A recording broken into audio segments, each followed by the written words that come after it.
This is Melhasan Hasim Indana, who always wanted to have a happy life.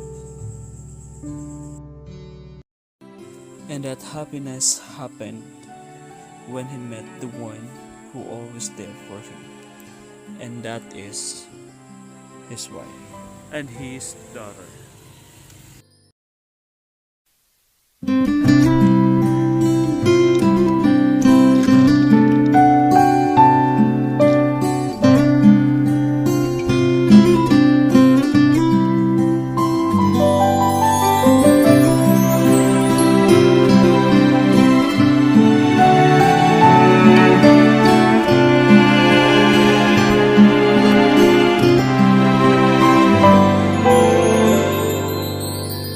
Dreaming, I must be dreaming, or am I really lying here with you? Hello guys! You wanna know kung saan ako nagtatrabaho? If yes, let's watch this.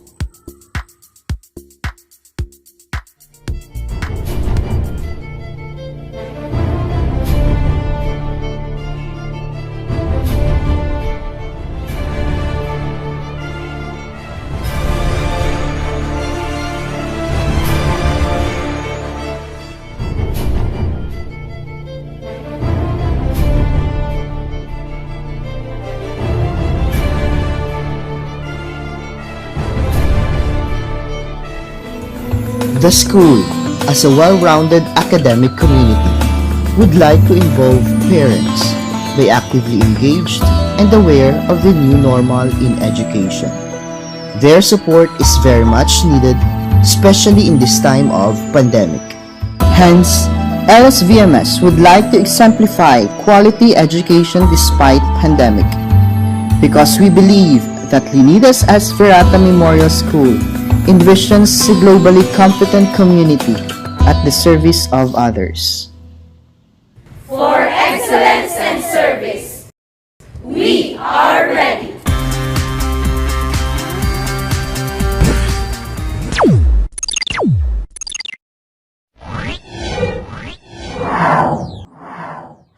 The three key takeaway learnings I have from this lesson. Number one, I am able to describe the implications of the various philosophies of education to educational aim, curriculum, teaching learning process, and to the teacher's characteristics. Number two, I became familiar with the different philosophical outlooks that have been influenced educational theory and practices. And the last one, I am able to relate the implications of these philosophies in my life as a teacher. There are two things that I realized from this lesson.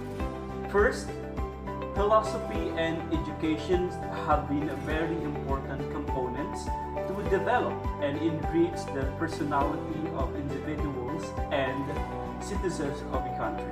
And the last one, the teachers who perform with purpose will find themselves more focused, rejuvenated, productive, effective, and excited.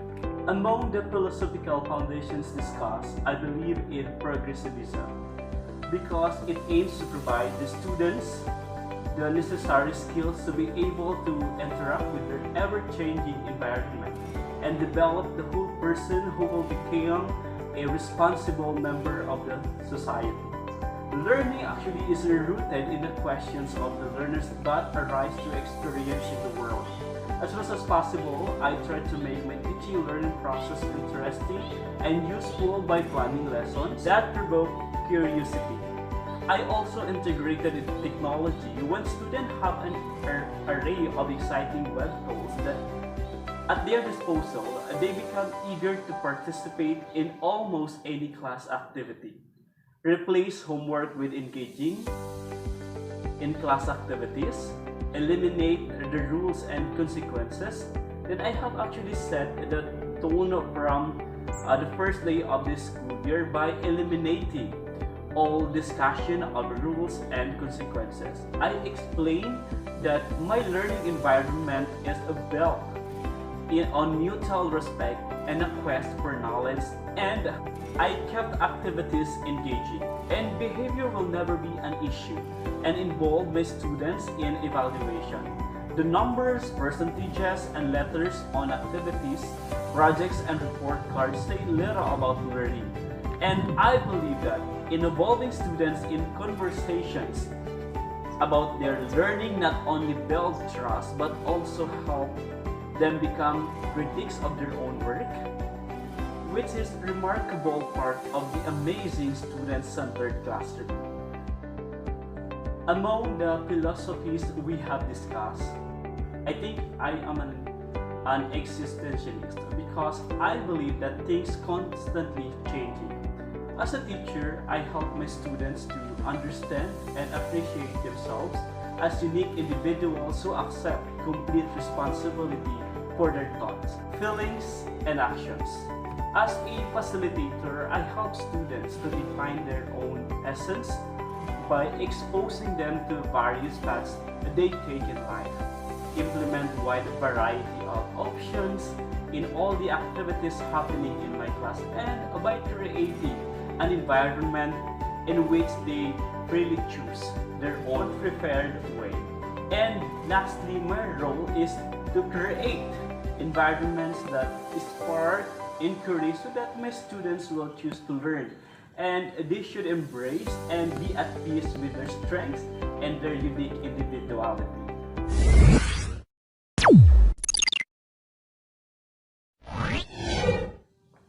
The three key takeaway learnings I have from this lesson that number one, actually the history helped us understand how society can change and develop. Number two, as I studied the past, actually I am able to understand the process of education and how it evolved up to the present.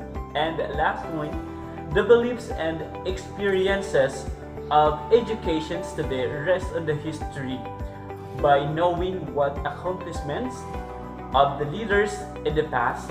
Actually, today's educators attempt to build on their achievements. There are two things I realized from these lessons. Number one, the historical foundations of education provides identity and shows us model of a good and responsible behavior, as well as teaching us how to learn from the mistakes of others. Number two, if we don't teach our children or our learner to connect with the history, I think then the consequences to our society could be disastrous.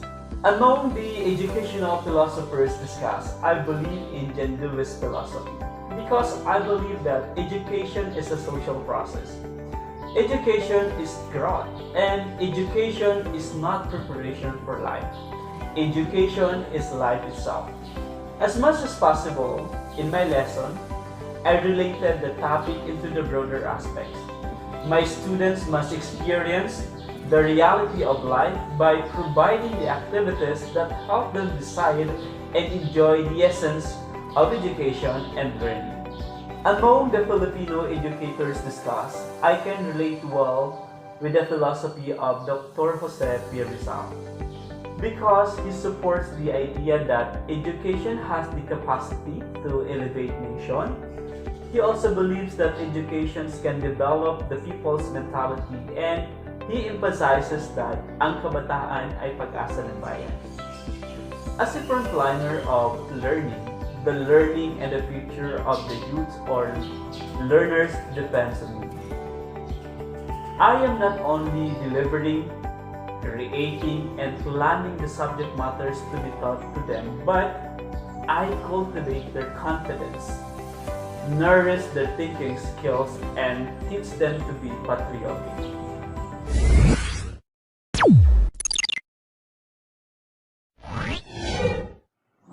The three key takeaway learnings I have from this lesson.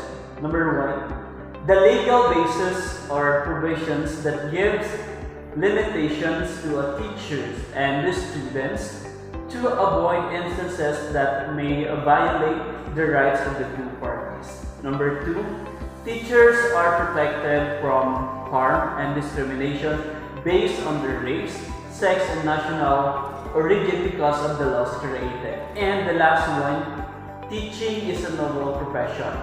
Why? Because teachers are selfless.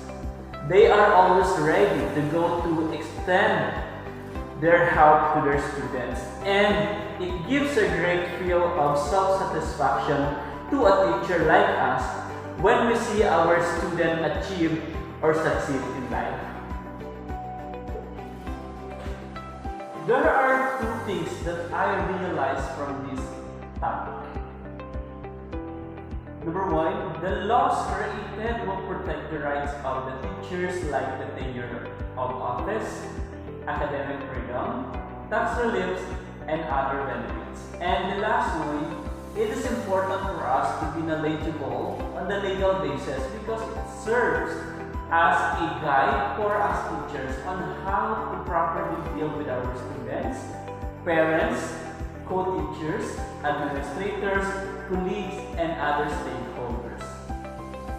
I was pleased that the legal basis for educations are big help for the teacher and the students because understanding this could help us in knowing what the things are that teachers must do in the classroom, community, and society. I will always remember about the importance of the legal basis of education for a teacher because it serves as our direction in terms of teaching and on how to address and meeting with our pupils, parents, co-teachers, administrators, colleagues, and other stakeholders. It is also important because we know our rights, privileges, duties, and responsibilities in the industry of education.